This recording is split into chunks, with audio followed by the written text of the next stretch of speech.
programa Outras Palavras, um oferecimento Sindiúti MG, Sindicato Único dos Trabalhadores em Educação de Minas Gerais.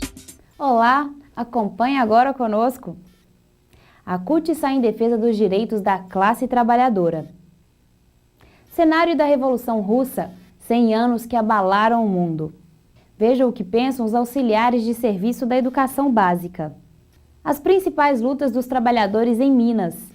Lançamento da campanha pela anulação da reforma trabalhista e da terceirização.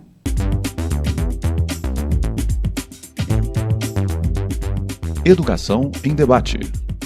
Veja o que pensam os auxiliares de serviço da educação básica.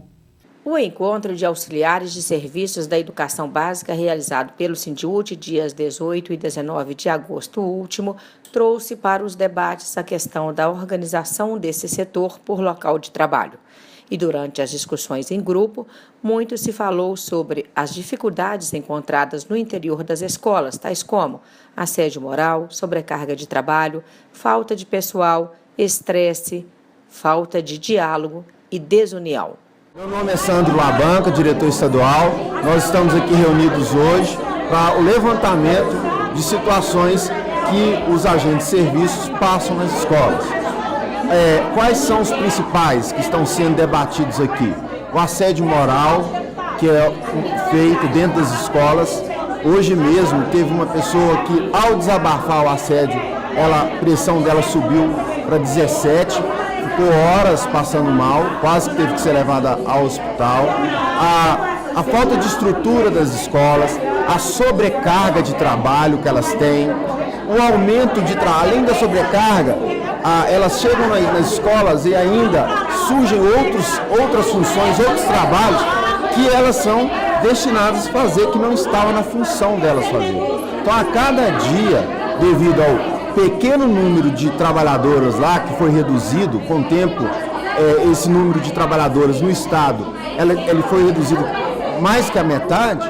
Então elas estão com a sobrecarga, assédio moral, acúmulo de tarefas e tarefas a cada dia sendo aumentadas pela chefia imediata delas, que é o estado de Minas Gerais. A gente tem que ter união, a nossa classe é muito desunida. Quando fala assim, tem um professor, aquilo ferve de gente. O nosso não, a gente vai apoiar os professores. E aqui a ASB é muito desunido. Nós somos também principais, nós também somos educadoras, porque sem nós não há nada na escola, não há merenda, não há limpeza, não há nada. Então, infelizmente, está faltando isso dentro das escolas. E os próprios sindicatos, sim, procuram ser só de cada escola e fala, porque muitos realmente entraram ano passado, esse ano é a primeira vez, realmente tem medo. Hoje todo mundo está com medo de perder o emprego, mas se tiver uma firmeza, uma garantia, você não vai perder o emprego, com certeza a nossa luta, sim, eu acredito que nós possamos vencer, mas para isso precisamos que os diretores da escola tenham mais compreensão e respeito às nossas pessoas.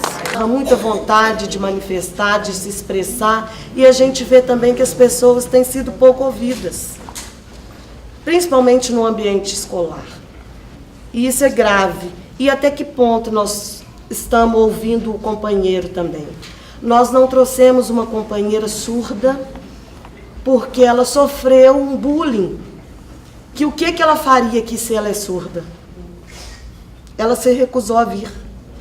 E isso é muito grave, que é uma pessoa inteligentíssima e consegue socializar e transmitir, repassar. Né? Então a gente tem que se colocar no lugar do outro, nas nossas falas, e levantar e ter como bandeira de luta. Eu gostaria de parabenizar todos que estão aqui. E é isso mesmo, e tem que haver denúncia, porque sem a denúncia também o sindicato não tem bolinha de cristal, não tem como a gente intervir, né? E é isso mesmo, a gente sabe que é difícil, vocês vão sofrer pressão, e a nossa função e a nossa responsabilidade enquanto cidadão, a gente quer dignidade. É dignidade para trabalhar, é ser respeitado, e meus parabéns, e obrigada.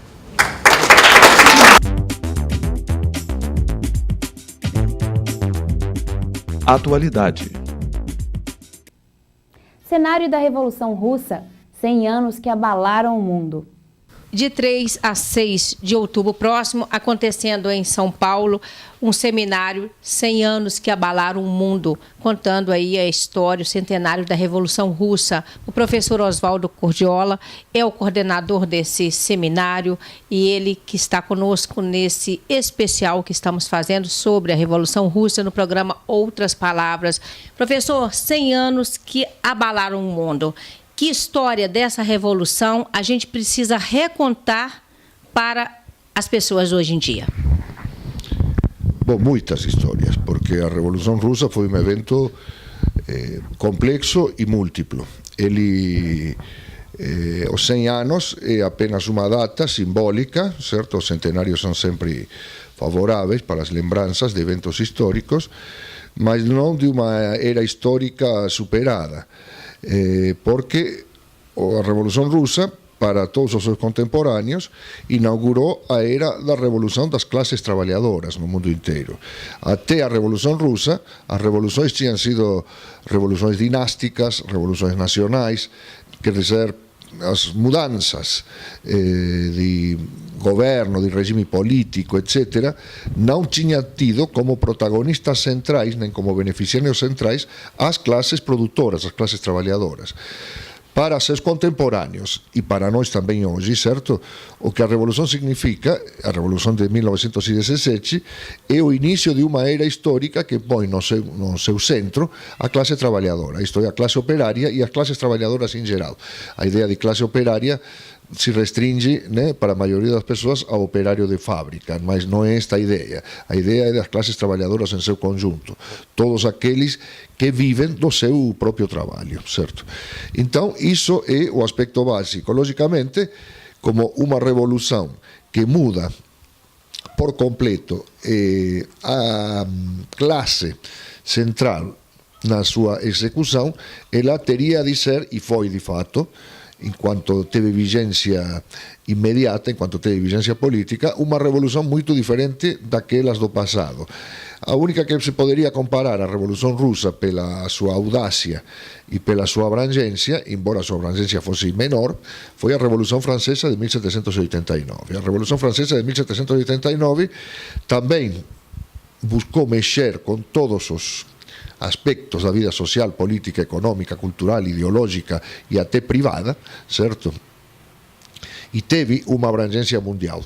Mas, nesse sentido, a Revolução Russa teve uma abrangência ainda maior, porque no mundo inteiro não houve parte, não houve país nem região do mundo que não fosse afetada pela Revolução Russa. Imediatamente, e no mundo inteiro começou a se falar em que se inaugurava uma nova era histórica e, por outro lado, as entidades conservadoras da velha ordem, da ordem capitalista e da ordem imperialista, imediatamente deflagraram uma ofensiva ideológica que tomou a forma da guerra do mundo livre contra o comunismo, né? Porque a Revolução Russa estava identificada com o comunismo porque foi executado por um partido que até a Revolução se chamava de social-democrata, mas que no meio da Revolução mudou seu nome para Partido Comunista, certo? Partidos comunistas surgiram no mundo inteiro e a partir daí nós tivemos uma história em que o enfrentamento entre capitalismo e comunismo dominou pelo menos até a última década do século XX, né?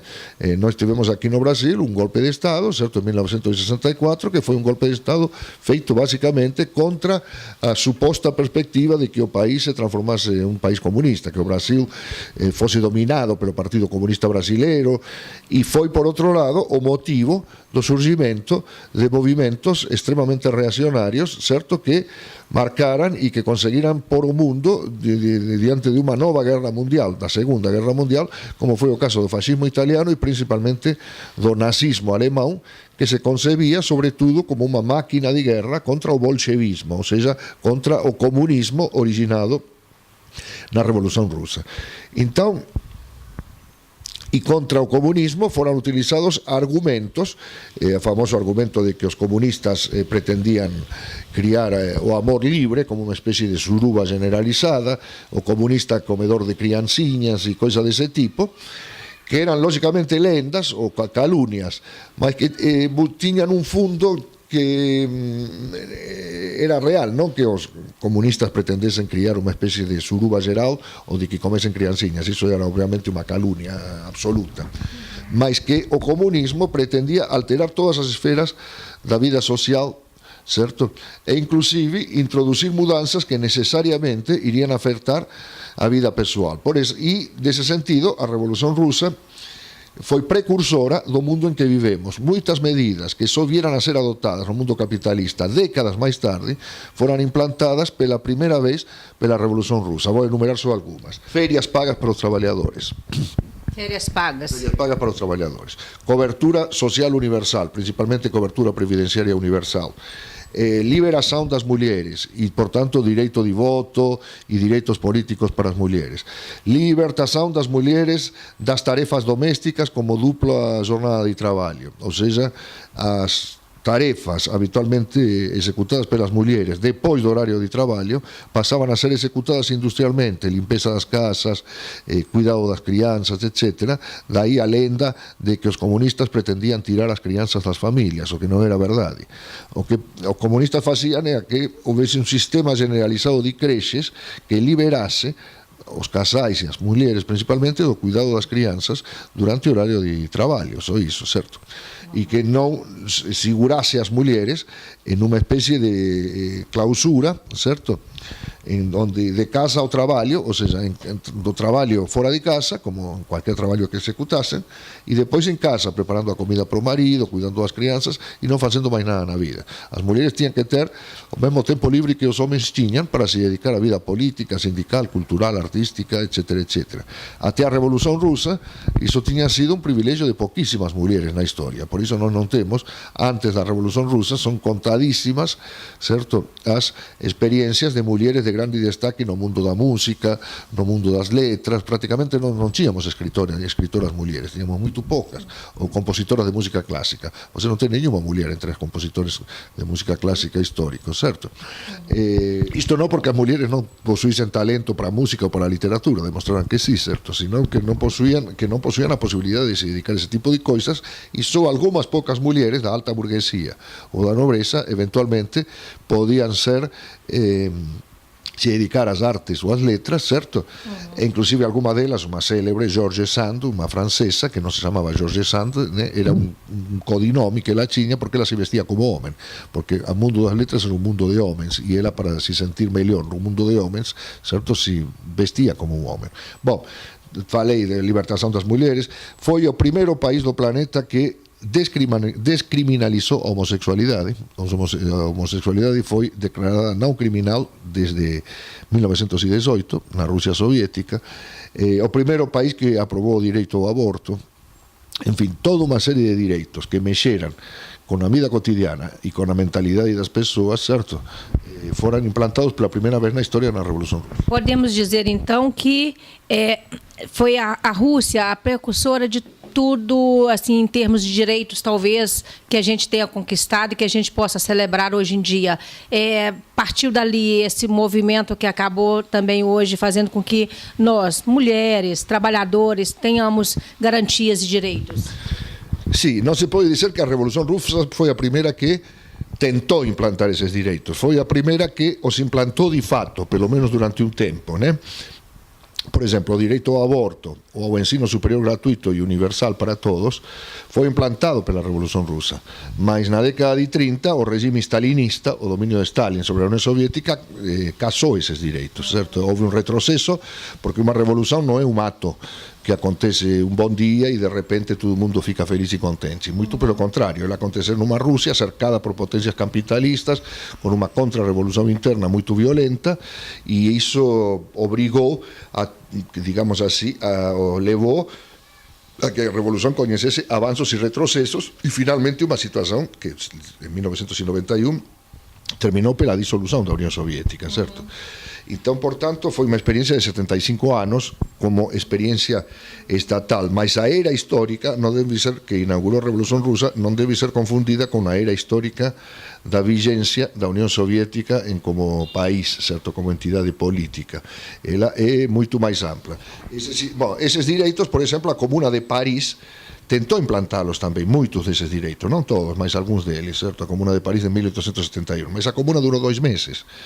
A União Soviética durou 75 anos, certo? E a era histórica da Revolução Soviética, no meu entendimento, chega até o dia de hoje, certo? E continua no dia de hoje, porque continuamos sobre a existência de um mundo que foi determinado pela existência da União Soviética, que não somente fez tudo aquilo que eu falei, sino que em muitas ordens da vida, principalmente nas artes e na cultura, viveu um período histórico em que todo o que é moderno foi praticamente criado, primeiro na Rússia e depois na União Soviética, nas primeiras décadas deste século. Eu diria o cinema moderno, com Eisenstein, o teatro moderno, com Meyerhold, a arquitetura moderna, enfim, toda uma série de coisas que hoje fazem parte do cotidiano das pessoas, tiveram por berço, certo, a Rússia e a União Soviética nas primeiras décadas do século XX. Quem luta, educa. Água e energia não são mercadorias. E é com esse lema que o MAB, Movimentos Atingidos por Barragens, assim como várias outras entidades, estão na luta para barrar o leilão das 4 usinas da CEMIG aqui em Minas Gerais. Jocely Andrioli é membro do MAB, Movimentos Atingidos por Barragens, e fala conosco sobre essa luta.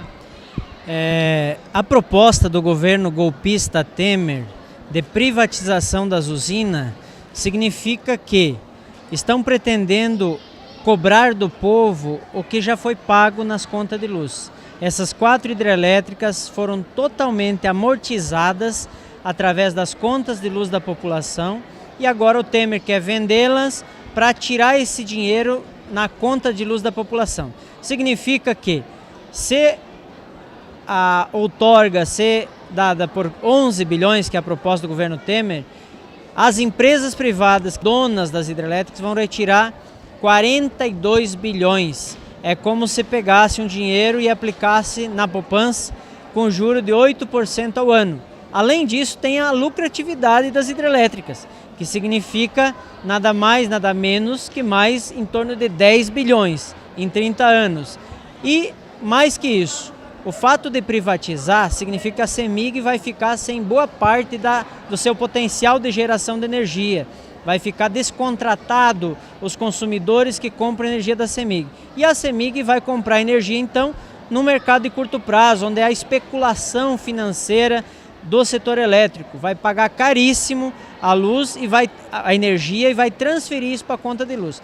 Nós, dos movimentos, estamos estimando que se privatizar as 4 hidrelétricas, a CEMIG vai ficar sem energia e vai repassar ao consumidor uma conta que chegará 3 vezes mais do que a atual conta de luz, que já é um absurdo, já é a mais cara do mundo aqui em Minas Gerais, e vai passar a triplicar se privatizar as hidrelétricas. Por isso, os movimentos sociais, o MAB, o Sindiúti, o Sindieletro, os petroleiros, junto na plataforma operária e camponesa para a energia, estamos discutindo com a população, alertando o que isso vai acontecer e fazendo vários seminários, vários debates e muita luta para tentar reverter a situação.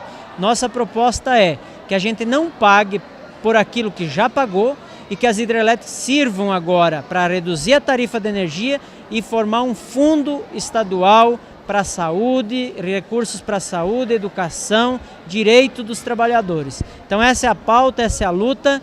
Vamos estar lá em Miranda fazendo um ato unificado junto com o governo do estado, a própria CEMIG, reivindicando a não privatização das hidrelétricas. Existe, inclusive, uma proposta bem factível, que é trocar a dívida pública do estado, né, de Minas Gerais, aquilo que o governo federal deve a Minas, por um plano de estatização. Exatamente. Como a nossa proposta como o Estado, a União, deve para Minas Gerais em torno de 135 bilhões de reais, a nossa proposta é que o governo de Minas estatize as hidrelétricas para ela servir a um fundo para a saúde, educação e direitos dos trabalhadores. O dinheiro para a estatização das usinas deveria ser esse dinheiro que o governo federal deve para Minas. Seria uma forma de materializar o acerto de contas numa pauta bem concreta e salvar inclusive essa parcela do dinheiro do acerto de contas diretamente para a saúde, educação, para os direitos sociais aqui no estado de Minas Gerais. Ainda dá tempo, estamos fazendo um abaixo-assinado em todo o estado, né, contra o leilão, né, que é a data que vai ser privatizado, que já está estipulado para o dia 27 de setembro desse ano. Momento CUT Minas. A coordenadora geral do Sindiúti e presidenta da CUT Minas, Beatriz Cerqueira, participou dia 28 de agosto da inauguração do auditório José Alencar Gomes da Silva na Assembleia Legislativa de Minas Gerais. Logo após a inauguração, aconteceu o lançamento, em Minas Gerais, da Frente Parlamentar Mista em Defesa da Soberania Nacional. Entidade civil e suprapartidária, a frente foi lançada em Brasília em junho deste ano. Ao fazer uso da palavra, Beatriz Cerqueira destacou as lutas que a classe trabalhadora deve travar para conter a onda de privatizações do governo federal. Eu quero cumprimentar o Adalto Kleber. Quem diria, né, Adalto, de um momento de acorrentamento no plenário da Assembleia, de greve de fome na porta da sala do presidente da Assembleia Legislativa, de uma greve de 112 dias. A gente está aqui fazendo a inauguração desse espaço democrático. Parabéns pela forma como você preside a Assembleia Legislativa. A agenda pública do Adalto Kleber foi exatamente conosco, né? A entrega da nossa pauta de reivindicações. É possível fazer política diferente sem ignorar ou invisibilizar os movimentos sociais, o movimento sindical, que evidentemente pensa diferente. Mas a gente tem que pensar diferente mesmo, a gente tem que construir a partir disso. Quero fazer um segundo cumprimento às mulheres. E aí eu quero, através da deputada estadual Celise, deputada estadual Marília Campos, deputada estadual Geisa, presidenta da CTB, professora Valéria Morato, que é a presidenta do Sindicato dos Bancários de Belo Horizonte e região, Eliane Brasil, cumprimentar todas as mulheres presentes e as que estão nos assistindo. O golpe de Estado que nós vivemos nesse país também é um golpe de gênero. É um golpe para invisibilizar as mulheres nos espaços políticos, nos espaços públicos. Portanto, por isso, aquela capa da revista Veja, com a Dilma com aquela aparência histérica, dizia isso. Nós, mulheres, somos histéricas, não damos conta do espaço público. Voltem para o lar, porque a mulher brasileira, aquele modelo de mulher brasileira, aquela que era boa, recatada e do lar. Foram as páginas amarelas da revista Veja que nos apresentaram a primeira-dama ilegítima do nosso país. Então eu estou aqui para dizer a vocês que nem boas, nem recatadas, nem do lar. Nós vamos estar onde nós queremos estar, denunciando todas as formas de machismo que existem, inclusive na política. Quero fazer um terceiro cumprimento ao deputado federal Patrícia Ananias, ao senador Roberto Requião, que trazem a Minas Gerais o lançamento dessa frente parlamentar mista em defesa da soberania nacional, que está no momento mais adequado. Em nome deles e do Josué, que há muito tempo eu não o via, mas que colocou na agenda do debate de 2014, a defesa da educação, na sua candidatura ao Senado. Eu cumprimento toda a mesa e todas as demais autoridades que estão aqui, e todo o povo que está ali do lado de fora, nos assistindo e participando dos debates aqui conosco. A presidenta da CUT Minas também lembrou dos 34 anos da Central Única dos Trabalhadores. Quero trazer o cumprimento que esta inauguração e esse momento em que a Central Única dos Trabalhadores é reconhecida numa mesa institucional como essa, é exatamente o dia que a CUT Minas comemora 34 anos de existência e de lutas em defesa da classe trabalhadora. E a gente falar de uma frente parlamentar mista em defesa da soberania nacional é a gente fazer uma denúncia do que está acontecendo. O nosso país está sendo vendido, o nosso país está sendo privatizado. E nós precisamos debater isso. Eles estão transformando direitos em mercadoria. Eles estão acabando com o Sistema Único de Saúde. Eles estão acabando com a educação pública. Eles estão fatiando a Petrobras. Eles estão querendo impor um novo marco regulatório para o sistema elétrico a partir de Minas Gerais, com o leilão das nossas usinas, que existe uma frente mineira, do qual o deputado Rogério Correia é coordenador em defesa da CEMIG. Eles estão vendendo tudo o mais rápido possível. Estão privatizando os Correios, estão privatizando os bancos públicos, estão vendendo as nossas terras, estão vendendo a nossa água, e se a gente deixar, daqui a pouco as nossas almas estarão no setor de privatização.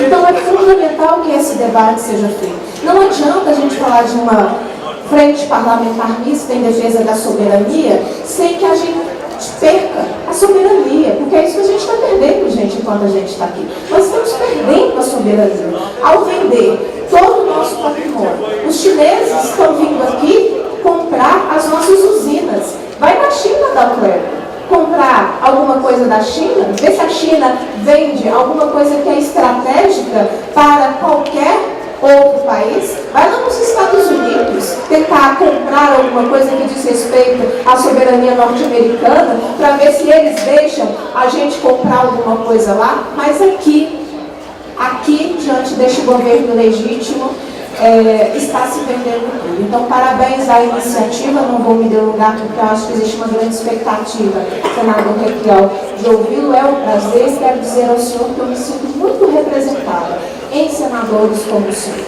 em senadores que defendem a classe trabalhadora, em senadores que votam contra a reforma trabalhista, em senadores que votam contra a terceirização de serviços, que votam contra qualquer tipo de privatização e, fundamentalmente, votam a favor da continuidade de qualquer investigação de um governo que, além de ilegítimo, é corrupto. E permita terminar com a saudação, que é insuficiente, evidentemente, mas é evidente que nós estamos na rua há muito tempo falando o nosso fora terra. Nós sabíamos lá atrás que esse governo, além de legítimo, ia vender todo o nosso patrimônio, ia fazer um governo de corruptos, ilegítimos e machistas. Então esse debate precisa ser feito entre nós e é importante que alguém o faça. Aí a tarefa coube a mim, Requião, lembrar deste governo legítimo, que eu tenho certeza que você também lembrará. O governo legítimo que nós estamos enfrentando, é a importância de uma frente parlamentar que resista. Porque não adianta bons discursos aqui hoje. Não adianta muitas autoridades aqui hoje se nós não saiamos dessa sala e não façamos as frentes que impeçam a privatização do patrimônio público, porque é isso que serve uma frente e é para isso que serve esse espaço democrático que nós vamos usar. Obrigada pela oportunidade.